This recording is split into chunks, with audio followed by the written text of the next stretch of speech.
नात्यांच्या जगात किंवा प्रेमाच्या या खेळात असं म्हणतात की काही गोष्टी या अटळ असतात, पण त्या नक्की आहेत तरी काय? आज आपण अल्फा हॉट 1 नावाच्या एका लेखकाच्या एका वादाग्रस्त सिद्धांतामध्ये खोलवर शिरणार आहोत. एक असा सिद्धांत जो नात्यांमधल्या एका अनपेक्षित आणि अटळ सत्याबद्दल बोलतो. चला तर मग पाहूया काय आहे हे रहस्य. बघा, लेखकाचा दावा अगदी सरळ आहे पण तितकाच धक्कादायक. तो म्हणतोय की या परीक्षा, या टेस्ट्स त्या टाळताच येत नाहीत. त्या डेटिंग आणि नात्यांचा एक असा भाग आहे ज्याला आपल्याला सामोरं जावंच लागतं. आता हा दावा कितपत खरा आहे हेच आपण या स्रोताच्या आधारे समजून घेणार आहोत. चला तर मग या सिद्धांताच्या अगदी मुळाशी जाऊया. लेखकाच्या मते ही अटळ गोष्ट, ही परीक्षा नेमकी आहे तरी काय? तर ही जॅकॅस टेस्ट म्हणजे नक्की काय? सोप्या भाषेत सांगायचं तर लेखकाच्या मते ही एक परीक्षा आहे. एक अशी टेस्ट ज्यातून एक स्त्री समोरच्या पुरुषाला पारखते. तो तिच्या आकर्षणाला, तिच्या वेळेला पात्र आहे की नाही हे ठरवते. आणि लक्षात घ्या, हाच मुद्दा त्याच्या संपूर्ण सिद्धांताचा पाया आहे. ठीक आहे, म्हणजे टेस्ट्स तर आहेत, पण त्या पास कशा करायच्या? आणि इथेच लेखकाचं तत्वज्ञान एक वेगळंच वळण घेतं. तो आपल्यासमोर एक अशी कडू गोळी ठेवतो जी आपल्या आजवरच्या विचारांना पूर्णपणे छेद देणारी आहे. लेखकाचं म्हणणं अगदी स्पष्ट आहे. जर यशस्वी व्हायचं असेल तर जे चांगलं आणि योग्य म्हणून शिकवलं गेलंय ते विसरून जावं लागेल.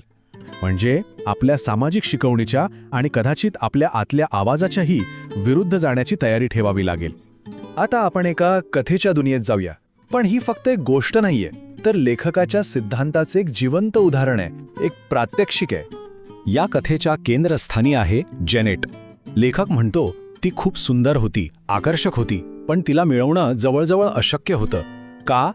कारण तिच्या मते तिला नाईस गाईज अजिबात आवडत नसतात. तिला आवडायचे ते फक्त 100% जर्क, म्हणजे उद्धट आणि बेफिकीर पुरुष. आता हे सगळं पाहून लेखकाने एक अत्यंत धाडसी निर्णय घेतला. त्याने ठरवलं की तो जेनेटसोबत मुद्दामून शक्य तितका वाईट, शक्य तितका मोठा ॲसहोल बनून वागेल. हा निव्वळ एक प्लॅन नव्हता, हा एक प्रयोग होता. आणि प्रयोगाची सुरुवात झाली एका थेट बोचऱ्या अपमानाने. विचार करा, पहिल्यांदाच भेटत असताना कोणी असं कसं बोलू शकतं? पण हाच तर त्याचा प्लॅन होता. या एका वाक्यानं त्यानं सर्व मर्यादा ओलांडल्या होत्या.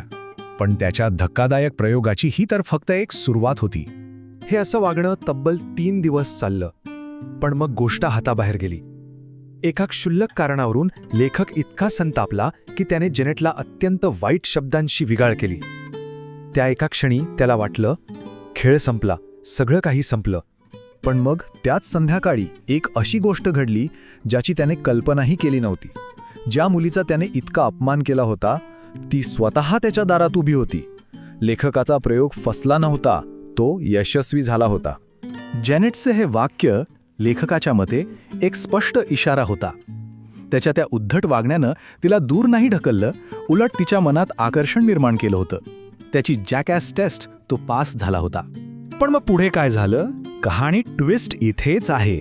लेखक सांगतो की त्या रात्री त्याने एक मोठी चूक केली. तो पुन्हा नाईस गाय बनला. त्याने तिला 2 वेगवेगळे चेहरे दाखवले, एक जर्क आणि एक नाईस गाय. आणि लेखकाच्या मते हीच त्याची सर्वात मोठी चूक ठरली. तो नाईस गाय बनल्याच्या क्षणी त्याने जे काही आकर्षण निर्माण केलं होतं ते सगळं 1 तासाच्या आत धुळीला मिळालं. या एका अनुभवानं, या एका रात्रीनं लेखकाला एक असा धडा शिकवला ज्याने त्याचा संपूर्ण दृष्टिकोन कायमचा बदलून टाकला.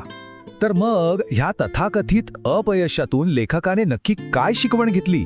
त्याच्या आयुष्याचा तो सर्वात मोठा नियम कोणता बनला? आणि हा आहे तो नियम: कोणत्याही स्त्रीला कोणत्याही कारणास्तव कधीही शंकेचा फायदा देऊ नका, कधीच नाही, फुल स्टॉप. हा त्याच्यासाठी एक अंतिम सत्य बनला. आता असं वाटू शकतं की हा फक्त एक अनुभव होता, पण नाही. अनेक वर्षांनंतर घडलेल्या आणखी एका घटनेने लेखकाचा हा विश्वास जणू दगडावरची रेघ बनवला. 9 वर्षांनंतरची गोष्ट आहे. लेखकाचा एका जास्त वजन असलेल्या महिलेसोबत वाद झाला. हा किस्सा छोटासा आहे पण लेखकाच्या दृष्टिकोनातून खूप महत्वाचा आहे. त्या वादाच्या दरम्यान जेव्हा त्या महिलेने हे वाक्य उच्चारलं तेव्हा लेखकाच्या मते त्याच्या मनातली शेवटची शंकाही मिटली. या घटनेमुळे लेखकाचा तोच नियम, कोणत्याही स्त्रीला शंकेचा फायदा देऊ नका, त्याच्या मनात कायमचा कोरला गेला. तर मग या सगळ्याचा शेवटचा अर्थ काय?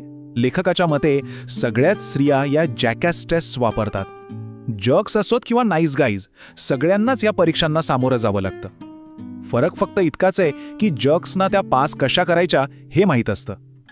त्याच्या मते या परीक्षा म्हणजे पुरुषाचं चारित्र्य तपासण्याचा एक मार्ग आहे. आणि इथेच आपण एका खूप मोठ्या प्रश्नापाशी येऊन थांबतो. जर लेखकाचं म्हणणं खरं मानलं आणि या परीक्षा खरंच पुरुषाचं चारित्र्य तपासत असतील, तर मग खरा प्रश्न हा आहे की त्या नक्की कोणतं चारित्र्य शोधत आहेत, आणि या परीक्षेत यशस्वी होणारा पुरुष खऱ्या अर्थाने चांगला असतो का, यावर विचार करायला हवा.